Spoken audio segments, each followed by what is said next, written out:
പാത്രത്തിൽ ആദ്യം ഇത്തിരി വെള്ളം എടുക്കും കേട്ടോ. എന്തിനാ വെച്ചാൽ ഇതിന് ഭയങ്കര കറയുണ്ടാവും.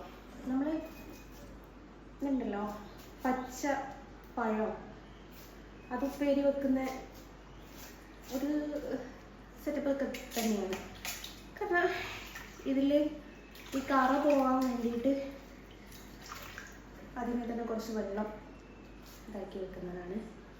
ഇതുണ്ടല്ലോ പണ്ട് ഞങ്ങളുടെ വീട്ടിലൊക്കെ വളരെ റെയറായിട്ടാട്ടോ ഇത് ഉണ്ടാക്കാറ്. പക്ഷെ എൻ്റെ അമ്മായി ഉണ്ടല്ലോ, എൻ്റെ വാപ്പയുടെ പെങ്ങള് ഒരു വീട്ടിലൊരു കൊല ഉണ്ടാവുക വെച്ചാൽ അതിൻ്റെ ഒരു സാധനവും വെറുതെ വിടില്ല എന്നുള്ള ഒരവസ്ഥയിലാട്ടോ.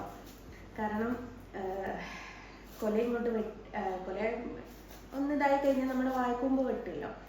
ആ വാഴക്കൂമ്പ് വെട്ടുന്ന സമയത്ത് ഇതും ചെറുപയറും കൂടി ഇട്ടിട്ട് ഉപ്പേരി വെക്കും. അതല്ലാതെ വാഴ വെട്ടിയതിന് ശേഷം ഞങ്ങൾ കിണ്ണിക്കാമ്പ് എന്ന് പറയും. നിങ്ങളുടെ നാട്ടിലേക്ക് എന്താ പറയാന്ന് എനിക്കറിയില്ല. അത് ഒരട്ടിപ്പൊടി ഉപ്പേരി വെക്കാറുണ്ട് ഗൈസ്. ഉപ്പിലിട്ടും അതിപ്പോൾ ഉപ്പിലിടാനൊന്നും ഒക്കില്ല. ഉപ്പേരി വെച്ചിട്ടാണ് കഴിക്കുക. ഇത് കിട്ടിയത് എത്രമേൽ കഷ്ടപ്പാട്. വേറൊരു കാര്യം ഞാൻ പറയട്ടെ, എല്ലാ വാഴയുടെ കൂമ്പും എടുക്കൂല എന്നാട്ടോ ഞാൻ കേട്ടിരിക്കുന്നത്. എത്രത്തോളം സത്യമാണെന്നൊന്നും എനിക്കറിയില്ല.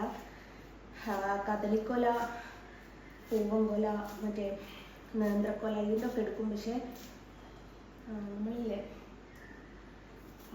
ഞങ്ങളുടെ നാട്ടിലേക്കൊക്കെ മൗസൂർ കൊല എന്ന് പറയും. നിങ്ങളുടെ നാട്ടിൽ നമുക്ക് ഓരോരോ നാട്ടിലേക്ക് എന്താ പേരൊന്നും കൂടി അറിയില്ലല്ലോ.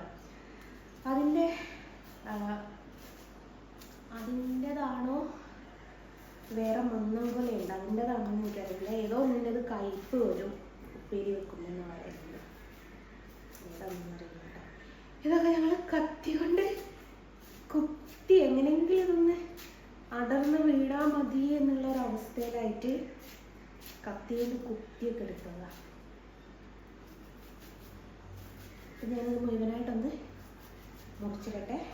ഉപ്പേരി വെക്കുന്ന വിധം ഞാൻ കാണിച്ചു തരാം കേട്ടോ.